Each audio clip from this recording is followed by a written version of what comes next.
어려워요. 성격상. 그래서 일부러 내려왔습니다. 저 오늘 좀 일찍 왔거든요. 12시쯤 도착해서 제가 어디 있었을까요?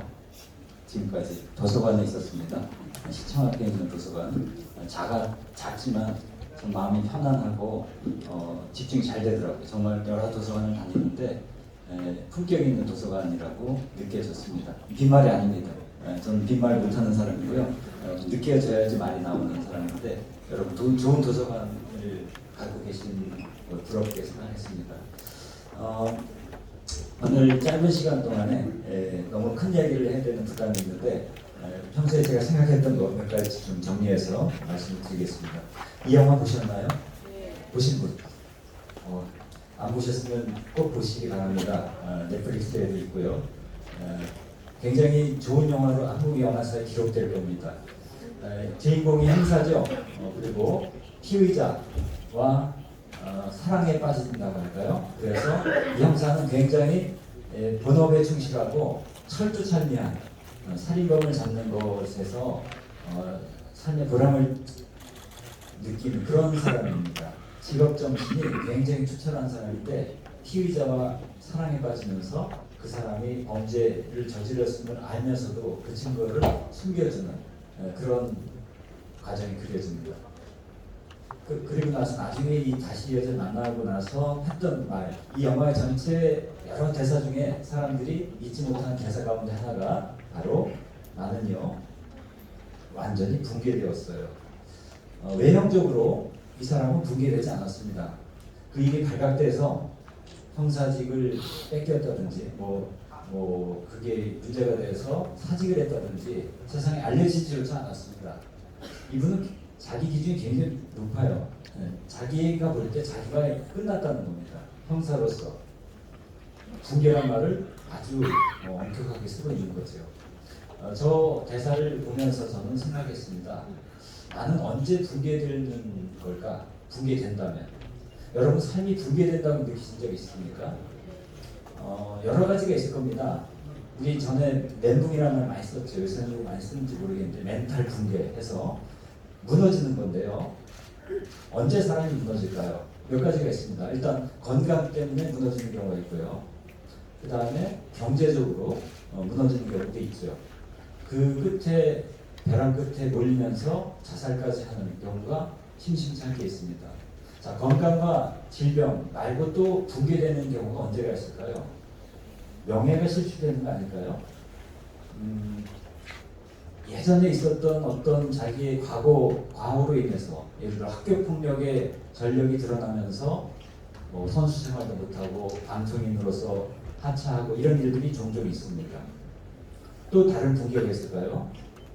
어쩌면 신뢰가 붕괴하는 것, 다른 사람이 나를 믿지 못하는 것, 과거에 자기가 학교 폭력했던 것이 드러나는 것도 그 중에 하나일 겁니다. 저 사람 이런 걸 하는 사람인지 몰랐는데 어떻게 저럴 수가 있어. 최근에 특히 학교 폭력을 다룬 어떤 드라마의 PD가 과거에 학교 폭력에 가담했던 그런 일까지 있었는데요. 그런 게 하나 생기면 사람들이 다 이제 외면해 버리죠. 사람은 굉장히 취약한 존재라고 생각합니다. 별거 아닌 거에 그냥 무너지죠. 우리 강아지 키우는데 강아지가 붕괴될 수 있을까요?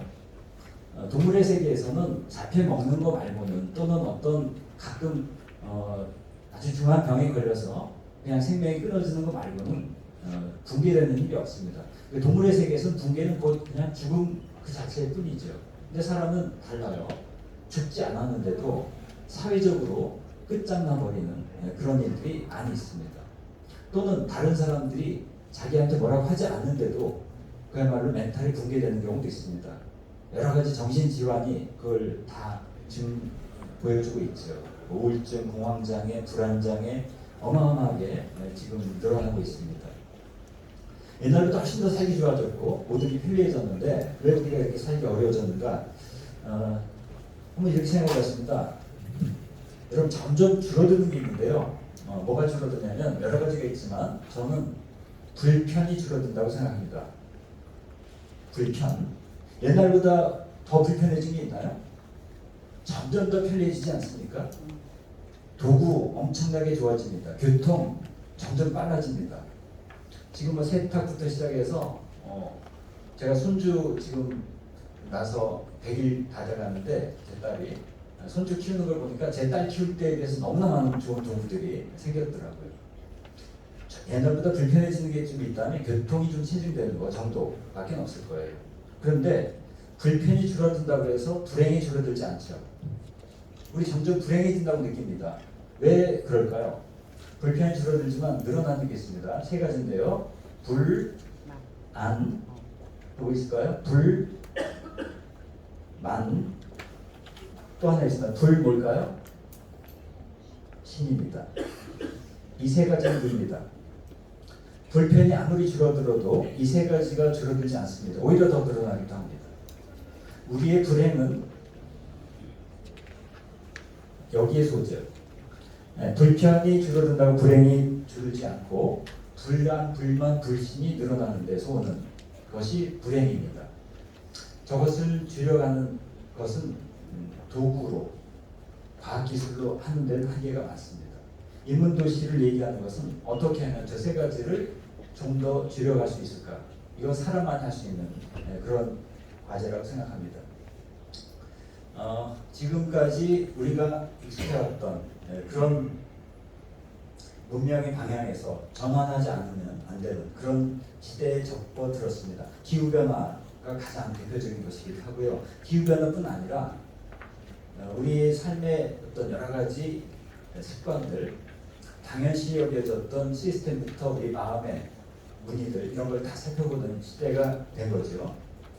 전화는 영어로 시프트, 트랜스포메이션 이런 말도 많이 하는데 시프트는 여러분 컴퓨터 킬 때 제일 왼쪽 위에 있는 게 시프트입니다. 그게 전환이죠.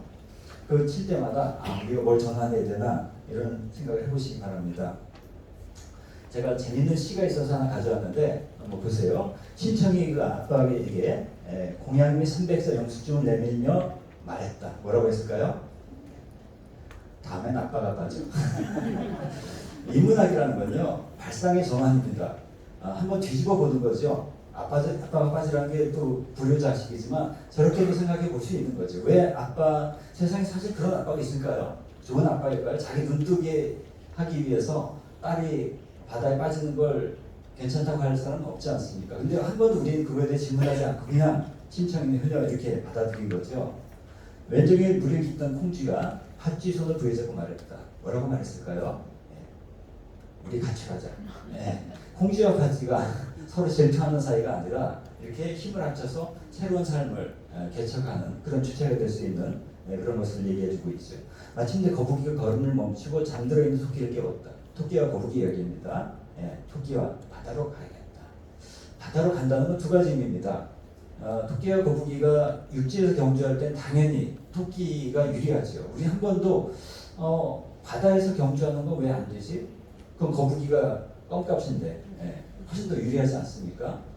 그러니까 토끼는 바다에 거북이를 초대함으로써 상대방 입장에 서서 다시 한번 경주를 해볼 수 있는 그런 또 발상의 전환과 함께 용기를 내는 이런 이야기이기도 할 겁니다. 이게 이문재 시인이 전환학교라는 시에서 제가 일부 따온 겁니다.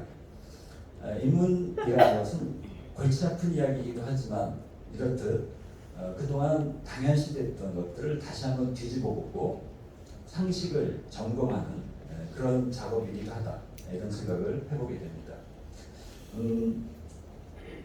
작년에 여러 가지 책들이 나온 것 중에 제가 주목을 하게 된 것들이 이런 제목들입니다. 고립의 시대, 우정의 과학, 다정한 것이 살아남는다. 다정함의 과학. 이 다정함이라는 말이 최근에 많이 나오고 있습니다. 왜 그럴까요? 그만큼 사람과 사람의 관계가 위태로워졌기 때문이라고 생각합니다.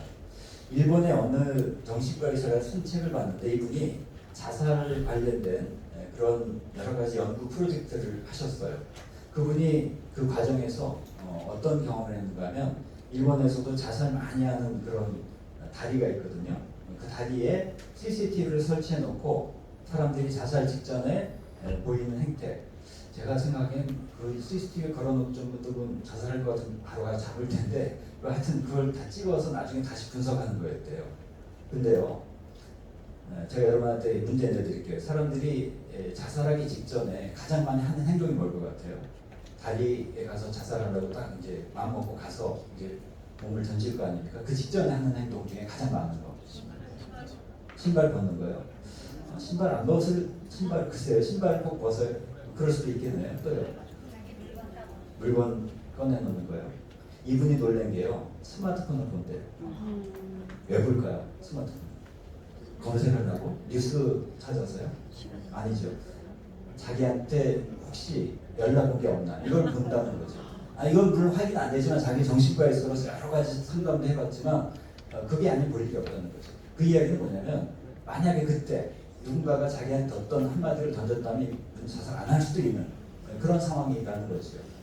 사실 그렇습니다. 자살하는 사람도 그게 살고 싶은 그런 갈망의 어떤 절규의 표출이기도 하다는 겁니다. 그때 응답해주는 누군가가 한 사람이라도 있으면 기국에 이르지 않을 수 있는 일들이 얼마든지 벌어질 수 있습니다. 그 한 사람이 없어서 지금 우리가 그렇게 힘들게 살아가는 건지 모르겠습니다. 이 외로움이라는 것이 이런 책들에 관련된 그런 주제이기도 한데 여러분 외로우신가요? 우리 외로움을 많이 느낍니다.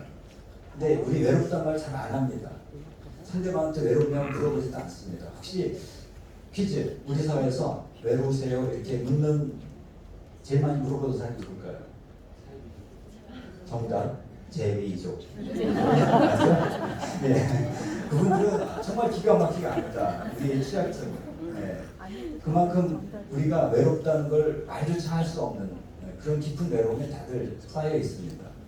외로움은 얼마나 중한 질병으로 이어지는가 하면 담배 하루에 15개 피 정도 피우는 정도의 해로움이 있다는 거예요. 심한 외로움. 어쩌다 하루 외로운 거 말고요. 계속 외롭고 만날 사람 없는 그런 삶에 사는 사람들은 차라리 건강을 위해서라면 담배 피고 사람 만나는 게 낫지 그렇다고 담배 피시라는 게 아니라 담배 안 피고 혼자 있는 것은 담배 피는 것만큼은 몸에 해롭다는 그런 연구 결과가 의학에서 나오고 있습니다.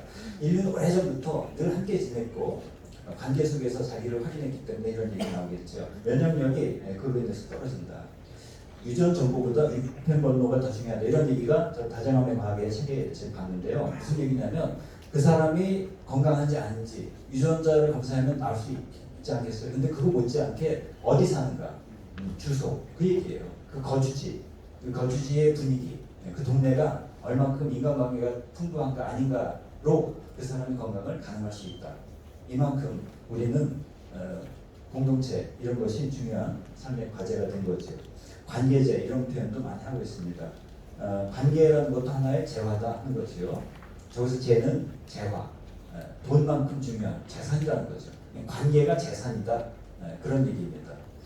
그러니까 우리 돈 하다가 돈만 남고 다른 걸 잃어버리는 돈 벌다가 건강 잃어서 의료비를 다 쓰고 돈 버느라고 친구와 가족 다 잊어버리고 외로워지는 이런 경우들도 상당히 많아지고 있습니다.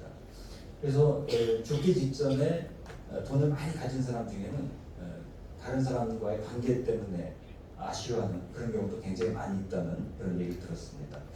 자, 또 하나 우리가 왜 인문학을 얘기할 수밖에 없는가? 오늘 짧은 시간이니까 좀 팍팍 찍어서 말씀드릴 수밖에 없는데요. 인공지능 써보셨습니까? 어떤 인공지능이 있나 여러분 주변에는 최근에 들어보셨죠? 챗 GPT라고 해서 정말 이 학자들 또는 교육하는 분들 사이에는 큰 이슈입니다. 뭐 질문하면 웬만한 거 다 해주는데요. 제가 요새 책 쓰는 사람으로서 참 기가 탁 빠졌어요. 기가 풀렸습니다. 그러니까 기운이 떨어졌어요. 이거 뭐 물어보면 웬만한 답은 기본적으로 다 해줘요. 그만큼 기능이 탁월한 그런 인공지능이 나왔습니다. 앞으로 더 좋아질 거예요. 그런데 그럼 우리 자녀들 어떻게 키워야 될까요? 이런 세상에서. 그동안 코딩 교육 열심히 시켰는데요. 코딩할 필요가 없어요. 제 사위가 프로그램 전문가인데 코딩 인공지능이 너무 잘해준대요. 그동안 우리 애들 코딩 교육한 거 다 이제 아무 소용 없게 된 겁니다. 이렇듯이 인공지능이 점점 더 사람의 몫을 대신해버리면 얼마나 이게 위험한 또 불안한 일입니까? 근데 우리 생각해 봅시다. 그럼에도 불구하고 인공지능이 절대 할 수 없는 게 뭘까요? 인공지능이 절대 할 수 없는 거 제가 몇 가지 말씀드릴게요. 이건 외우세요. 첫째, 질문 못합니다. 질문. 인공지능이 나한테 뭘 물어본다. 이런 게 궁금해. 알아보고 싶어. 절대 없습니다. 인간이 질문할 수 있는 그 힘을 잃어버리면 인공지능한테 밀립니다. 아이들한테 우리가 심어줘야 될 능력은 질문하는 힘, 호기심, 그겁니다. 이거 없으면 인공지능이 아무리 좋아도 소용이 없는 겁니다. 그러니까 호기심이 풍부하고 질문이 탁월할수록 인공지능도 더 잘 활용할 수 있는 그런 시대가 된 거죠. 자, 또 하나 인공지능이 절대 못해주는 게 뭐냐? 공감입니다. 공감. 내 마음을 알아주는 거. 물론 하는 척은 할 수 있습니다. 지금 노인들 말벗 해주는 인공지능이 나와 있죠. 여기 많이 보급되어 있습니다. 걔네들이 앞으로 점점 더 성능이 뛰어나면 표정도 읽어요. 표정 인식돼서 내가 아주 속상한 표정으로 들어가면 오늘 좀 기분 안 좋은 일이 있으신가 봐요. 이렇게 물어봅니다. 가능합니다. 지금 수준에서. 마음 푸세요. 음악 이런 거 틀어드릴게요. 자, 이게 공감이 되는 걸까요? 그건 단지 데이터를 분석한 것 뿐입니다. 이런 표정은 우울한 거야. 이런 표정은 슬픈 거야. 화난 거야. 그런 걸 그냥 데이터를 넣어서 그냥 검색한 것 뿐입니다. 인공지능이 절대 공감할 수가 없어요. 이유는 걔가 마음이 없기 때문에. 인공지능이 마음이 없습니다. 왜 없을까요? 몸이 없기 때문입니다. 몸이 없으면 마음이 없습니다. 그러면 인간이 해야 될 것은 뭐겠습니까? 마음을 가지고 상대방의 마음을 연결하는 것, 그 사람의 감정을 헤아리는 것, 이것만큼은 인간이 할 수 있는, 해야 되는 유일한 몫입니다. 그러니까 그런 영역에 종사하는 직업들이 앞으로 살아남겠죠. 의료과는 지금 뭔지 아세요? 의사들이 밀려나요. 의사보다 간호사가 지금 더 안전합니다. 의사 중에 특히 방사선과 의사 있죠. 영상의학과 여기 제일 위험해요. 아마 앞으로 거기 안 갈 겁니다. 왜냐하면 그 인공지능이 훨씬 더 잘하거든요. 사람이 굳이 할 필요가 없어요. 판독하는 거. 근데 간호사가 하는 건 인공지능이 못해요. 기저귀 가는 거, 환자 싫은 소리 들어주는 거 간호사가 다 해야 되거든요. 그러니까 지금까지는 의사가 위고 간호사가 아래지만 오히려 간호사보다 의사가 더 인공지능에 더 밀려날 가능성이 높다 이렇게 얘기 나옵니다. 이제 이게 완전히 전환해 가야 되는 그런 시대에 접어든 거지요. 그러니까 우리가 질문하고 공감하고 이런 것을 잘 못한다면 인간이 설 자리가 점점 좁아집니다. 그런 점에서 인문학이라는 게 오히려 더 요청이 되는 그런 상황으로 온 겁니다. 인간이 어떤 존재일까? 오늘 품격 이런 얘기가 나와서 같이 한번 생각해 본 겁니다. 어느 장면인지 아시죠? 네, 아우슈비츠. 아우슈비츠는 어느 나라에 있죠? 네, 폴란드에 있습니다. 독일에 있지 않았죠. 독일 사람들은 전쟁 끝날 때까지 몰랐대요. 저런 어마어마한 무시무시한 일들이 벌어진지 몰랐는데 제가 재밌는 얘기 들었습니다. 1945년 4월에인가 전쟁이 끝났습니다. 아우슈비츠에 있는 많은 수용자들이 해방 석방된 상황이었는데 그때 미군들이 연합군이 저 수용돼서 살아남은 사람들한테 뭔가 이제 필요한 물자를 공급해야 되지 않겠어요? 이동도 해야 되겠지만 뭘 가져다 줘야 될까요? 뭐 먹을 거, 입을 거, 그건 당연히 생각해야겠죠. 근데 어느 연합군 장교가 립스틱을 준비했다. 립스틱. 이게 인간입니다. 목숨이 왔다 갔다 하는 그런 지경에서도 자신의 품위, 그걸 뭐 외모를 꾸민다 그런 차원이 아니라 아름다움을 추구하는 이 마음, 이것은 목숨보다 귀한 것일 수도 있습니다. 이걸 허영이라고만 생각하지 맙시다.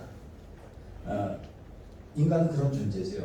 내가 아무리 먹을 게 배부르게 다 채워진다 할지라도 다른 사람들이 날 무시하면 소용없는 거 아닐까요? 차라리 내가 좀 부실한 식사를 하더라도 다른 사람들한테 대접받고 싶은 게 인간이지요. 그게 바로 품위가 아닐까요? 품위, 품격. 품격이라는 건 격이란 말 나오니까 제가 한번 이렇게 떠오르는 걸 생각해봤습니다. 우리가 사는 시대는요, 세 가지 격이 있습니다. 하나가요, 가격이 있습니다. 가격. 만약에 가격으로 매겨지죠. 그 사람 월급 얼마 받아? 얼마짜리야? 뭐 다 가격으로 물어봐요. 물건은 물론이거니와 사람까지도. 물론 가격도 필요하죠. 중요합니다. 자, 또 하나가 뭐 있냐면 규격이 있습니다. 규격 필요하죠. 특히 행정에서는 규격이 있어야 돼요. 기준이 있어야지 행정을 처리하죠. 근데 가격과 규격만 갖고서는 우리가 사람다운 삶을 살 수가 없습니다. 뭐 하나가 있어야 되죠? 인격입니다. 이게 균형을 갖춰야 되죠. 우리 시대는 지금 인격이 너무 비좁아진 상황에서 가격과 규격만 비대해진 저 두 가지가 너무 우리를 압도하는 그런 삶을 살고 있습니다. 가격과 규격으로만은 우리가 행복해지기가 어렵습니다. 가격으로, 규격으로 환원되지 않는 내 고유한 삶의 문의, 그게 바로 인문 정신입니다. 문자가 뭐죠? 여러분 인문학 할 때 문자가 퀴즈, 인문학이 아닌데 문학이 들어가는 학문이 있죠. 천문학이 있습니다. 그죠? 천문학. 천문학은 인문학이 아닌데 문자가 들어가죠. 이 문자가 뭘까요?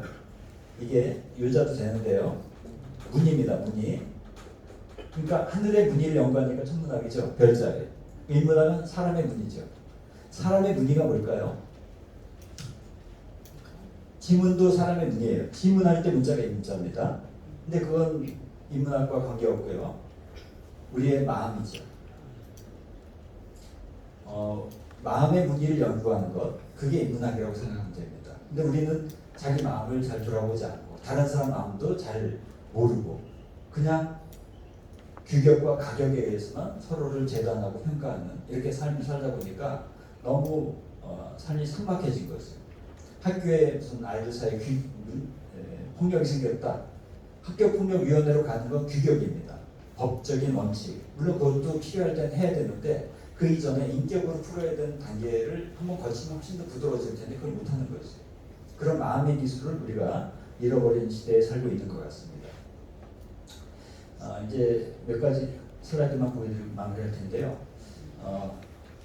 브라질의 리오자네이루라는 곳에 굉장히 빈민 그런 지역이 있습니다. 굉장히 가난한 사람들이 사는데 거기에 사는 분들은 너무나 이 범죄가 심각하고 웬만한 범죄는 경찰이 오지도 않아요. 거기서 사람이 죽어도 수사를 하지도 않습니다. 그만큼 자기들이 소외되어 있는 걸 늘 불만스럽게 생각하는 사람들이었는데 이거 어떻게 하면 우리를 좀 알릴 수 있을까 해서 고민하다가 프랑스의 어느 예술가가 아이디어를 냈습니다. 저기 주민들의 눈을 사진으로 찍어서 그걸 다시 그림으로 그려서 저렇게 벽에다 옮겨 넣은 겁니다. 저렇게 했더니 경찰들이 와서 살펴보고 치안이 좀 더 좋아졌다는 얘기가 있습니다. 무슨 얘기일까요? 여기 우리 사람이 살고 있다. 우리가 가난하지만 인격을 가진 존재다 하는 것을 선언하는 그런 하나의 예술적인 퍼포먼스였죠. 어느 도시일까요? 부산입니다. 부산의 제 지역 이름을 까먹었는데 저도 한번 가보고 싶어요. 사진을 쓰고 왔습니다만 아파트에 저렇게 그 지역에 사는 주민들의 얼굴을 그려놓은 보기만 해도 뭔가 오랜 연륜이 느껴지지 않습니까? 성형수술과 전혀 관계없는 얼굴이지만 오히려 그렇기 때문에 우리 역사를 그 숨결을 느낄 수 있는 그런 표정 같습니다. 인문도시라는 것은 이렇게 거기에 사는 사람들의 역사, 생생한 삶의 무늬가 드러나는 그런 것을 우리가 지향하지 않는가 생각합니다. 마지막으로 시 하나 제가 거기 여러분 책에 있는 거 읽으면서 마무리하겠습니다.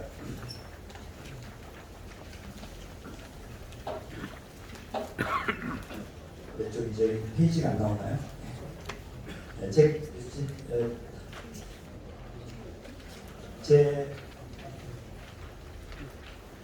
왜 인문학인가 그걸 펼치시면 그 다음 페이지 넘기시면 집밥불의 죽음이라는 그런 시가 있습니다.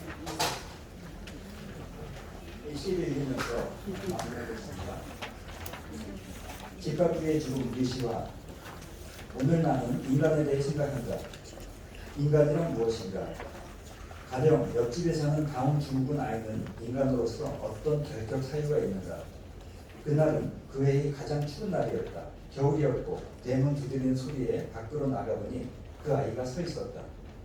죽은 새 한 마리를 손에 들고 늘 집에 갇혀 지내는 아이가 어디서 집밥거리를 발견했는지는 모른다. 새는 이미 굳어 있었고 얼어 있었다. 아이는 어눌한 목소리로 부탁했다. 뜰에다 새를 묻어달라고. 자기 집에는 그럴 만한 장소가 없다고. 그리고 아이는 떠났다. 경직된 새와 나를 남겨두고 독백처럼 눈발이 날리고 아무리 작은 새라도 언 땅을 파기는 쉬운 일이 아니었다. 흰 소리가 땅속까지 파고 들어가 있었다. 호미가 돌을 쳐도 불꽃이 있지 않았다.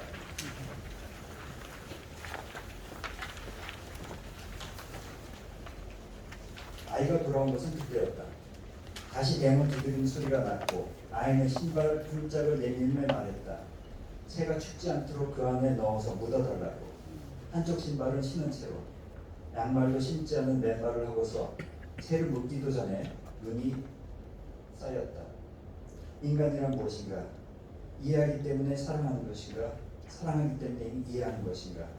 무표정에 갇힌 격렬함, 불안전 속의 만전함, 너무 오래 쓰고 있어서 진짜 얼굴이 되어버린 가면, 혹은 날개가 아닌 팔이라서 날 수 없으나 깨어날 수 있어. 인간이라는 존재가 어떤 본질을 담고 있는지 생각하게 되는 시입니다. 괴테가 말했습니다. 마지막 슬라이드 보여주세요. 사람들이 그들의 최선의 모습이 될 수 있도록 도우라. 그리고 그들이 이미 최선의 모습이 된 것처럼 대하라. 우리는 자기 안에 있는 보물을 잘 모릅니다. 서로 그걸 감추고 있거나 망각하고 있습니다. 이 아이에게서 인간의 따스함을 발견한 시인처럼 우리가 우리 안에 새로운 인문 정신의 씨앗, 사람을 살게 하는 생명의 힘을 찾아내는 곳이 되니까 맞습니다. 삶의 조경을 가지는 시대에 잘 살면 것에 대하여 오늘 우리 가슴속에 큰 문을